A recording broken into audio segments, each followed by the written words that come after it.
संसारमा रहने कुरामा चाहिँ के खाउँला, के पिउँला, लुगाफाटाको बारेमा चाहिँ हामी अब चिन्ता र फिक्री गर्न हामी छोडौँ।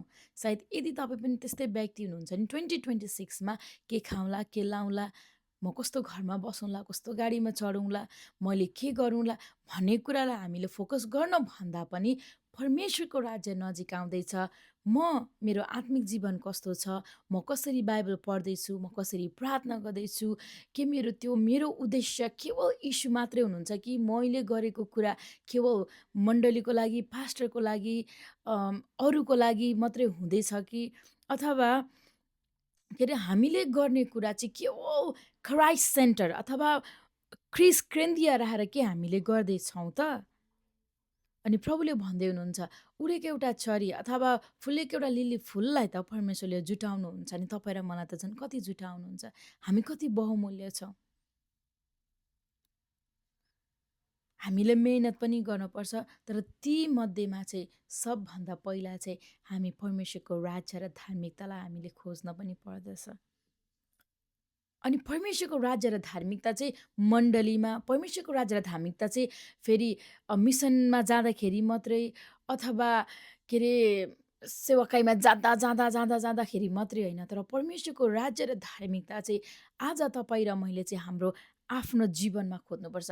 हामी धार्मिकताको कुराहरूमा कतिको मन लगाउँदैछौँ त भित्र साँचो हृदयले? धार्मिकताको कुराहरू हामी कति खोज्दैछौँ त? परमेश्वरको वचनमा कति गहिरिँदैछौँ त?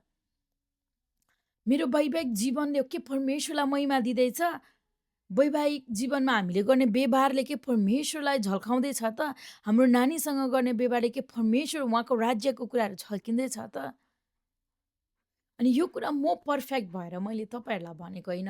यो 2026 चाहिँ म आफै पनि वचन पढ्छु, म आफै पनि प्रार्थना गर्छु, म परमेश्वरको वचनलाई जान्दछु भने यो कुरा चाहिँ मैले मेरो श्रीमानसँग अथवा मेरो परिवारसँग, मेरो नानीसँग यो कुरा चाहिँ मैले एप्लाई गर्न जरुरत छ। जस्तै क्षमादान, फर्गिभनेस भेरी इम्पोर्टेन्ट हो। क्षमादान म हरेक पटक मनमा दाग राख्नुभन्दा चाहिँ क्षमा गर्ने कोसिस गर्नुहोस्।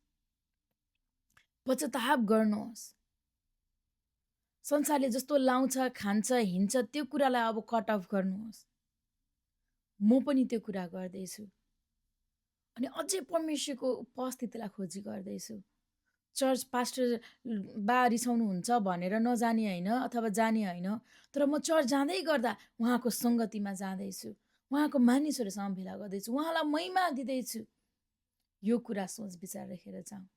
इट्स नट एबाउट रिलिजियस, यो धार्मिक कुराहरूलाई खोजी गर्ने होइन, तर यो चाहिँ हामी परमेश्वरसँगको सम्बन्धित कुरा, परमेश्वरसँगको सम्बन्धलाई हामी बढाउँ।